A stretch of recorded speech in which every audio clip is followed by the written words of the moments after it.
இன்றைக்கி கடவுள் நம்மளுக்கு கொடுத்துருக்க வசனம் உபாகமம் 4:31. உன் தேவனாகிய கர்த்தர் இரக்கமுள்ள தேவனாய் இருக்கிறபடியால் அவர் உன்னை கைவிடவும் மாட்டார், உன்னை அழிக்கவும் மாட்டார். உன் பிதாக்களுக்கு தாம் ஆணையிட்டு கொடுத்த உடன்படிக்கையை மறக்கவும் மாட்டார். இந்த வசனத்தை கொண்டு கடவுள் நம்மகிட்ட என்ன சொல்கிறது பார்ப்போம்.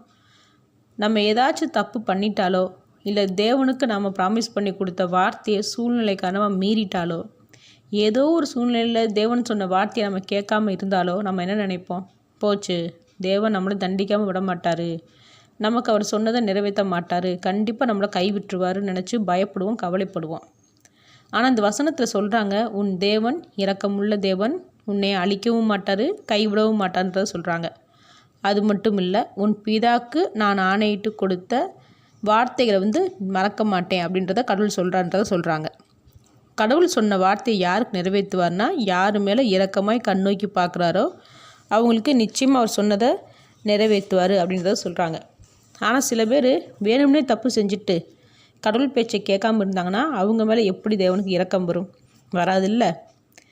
தேவனுக்கு நல்லாவே தெரியும் தப்பு செய்யாமல் எந்த மனுஷனும் இல்லைன்னு. கர்த்தருக்கு பிடிச்ச தாவீதாக இருக்கட்டும், ஆபிரகாமாக இருக்கட்டும், மோசேவாக இருக்கட்டும், இப்படின்னு சொல்லிக்கிட்டே போகலாம். எல்லோருமே தப்பு பண்ணவங்க தான். ஆனாலும் தேவன் அவங்கள மன்னித்து இரக்கமாய் கண்ணோக்கி பார்த்து அவங்களுக்கு சொன்னபடி சகலத்தையும் குறைவில்லாமல் செஞ்சார். தேவன் அவங்க மேலே இறக்கப்பட்டதுக்கு காரணம் ஒன்று தான், அவங்க செஞ்ச தப்பை திருத்திக்கிட்டது. அப்போது நாம் செஞ்ச தப்புகளை திருத்திக்கிட்டோம்னா தேவன் நமக்கு சொன்ன வார்த்தைகளை கண்டிப்பாக குறைவில்லாமல் நிறைவேற்றுவார். நம்மளை கைவிடவும் மாட்டார், அழிக்கவும் மாட்டார். ஆமேன்.